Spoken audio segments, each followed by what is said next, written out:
দিনের মতো চলছে ঈদ যাত্রার অগ্রিম টিকিট বিক্রি। ট্রেনে শতভাগ অনলাইনে বিক্রি হলেও বাসের টিকিট পাওয়া যাচ্ছে কাউন্টারেও।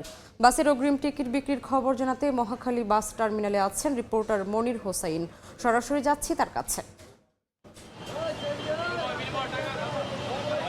টানা চতুর্থ দিনের মতো চলছে ঈদের যাত্রার অগ্রিম টিকিট বিক্রি এবং এই মুহূর্তে আছি মহাখালী বাস টার্মিনালে। যদি এখানকার চিত্র বলতে হয় আজকে পর্যন্ত, যে এখানে আমরা অনেকের সাথে আসলে কথা বলেছি, পরিবহন সংশ্লিষ্ট যারা আছেন এবং যাত্রীরা যারা আছেন, ঈদের যেই যাত্রা এবং অগ্রিম টিকিট সেই চাপ এখনো শুরু হয়নি। এখানে যারা আছেন এখন নিয়মিত যে যাত্রীদের চাপ সেটি রয়েছে, কিন্তু ঈদের যে যাত্রী সেই চাপ এখনো শুরু হয়নি। যেহেতু ঈদের যাত্রা আসলে শুরু হবে 24 মার্চ থেকে, তো পরিবহন সংশ্লিষ্টরা তারাও বলছেন যে আসলে তাদের যে ঈদের যাত্রী তারা তখনই পাবেন। এবং অগ্রিম টিকিটের বিষয়ে আসলে আমরা জানতে চেয়েছিলাম। অগ্রিম টিকিটের বিষয়ে তারা যেটি বলছে যে সবগুলো পরিবহন তাদের অগ্রিম টিকিট কিন্তু এখনো বিক্রি করছে না, এবং অধিকাংশ পরিবহনই বলছে যে তারা আসলে অগ্রিম টিকিট এবং তাদের বাস সংকট থাকার কারণে তারা আসলে অগ্রিম টিকিট বিক্রি করছে না। তারা যেই টিকিটগুলো আসলে যখনই যাত্রীরা আসবেন তখনই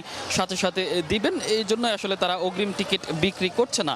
এবং আমরা অনেকের সাথে কথা বলেছি এবং তারা যেটি জানিয়েছে যে এবার অনলাইনের মুখী বেশি যাত্রীরা ঝুঁকছেন এবং তারা অনলাইনেই বেশি টিকিট কিনে রাখছেন, এবং যারা অগ্রিম টিকিট কাটছেন তারাও আসলে অনলাইনের দিকেই বেশি ঝুঁকছেন। কাউন্টারে এসে সেই টিকিট কিন্তু কাটতে তারা আসলে কম দেখেছেন। এবং যেটি আসলে আমরা দেখেছি, এবং গত 14 তারিখ থেকেই শুরু হয়েছে অগ্রিম টিকিট বিক্রি, এবং প্রথম 2-1 দিন অর্থাৎ 14-15 তারিখের দিকেই আসলে অধিকাংশ টিকিট বিক্রি হয়েছে যারা অগ্রিম টিকিট ছেড়েছেন এবং তাদের সেই অগ্রিম টিকিটগুলো। এখন যে অবস্থা, এখন আসলে যে সিটগুলো ফাঁকা আছে যাত্রীরা যেটা বলছেন তাদের পছন্দের সিটগুলো সেভাবে পাচ্ছেন না, একদম পিছনের দিকের সিটগুলো পাওয়া যাচ্ছে। এই যে কারণেই আসলে তারা একটু যেটি বলছেন যে তারা শুরুর দিকে যারা কেটেছেন তারা আসলে শুরুর দিকে সিটগুলো কাটতে পেরেছেন, এবং পরে আসলে যারা এখন কাটছেন তারা তাদের যেই পছন্দের সিট সেগুলো পাচ্ছেন না।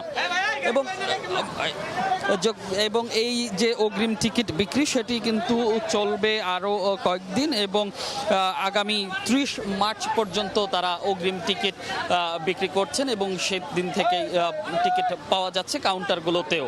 তো এই ছিল মহাখালী বাস টার্মিনাল থেকে এখনকার মতো আমার কাছে থাকা সব শেষ। সরাসরি যুক্ত ছিলাম মহাখালী বাস টার্মিনালে।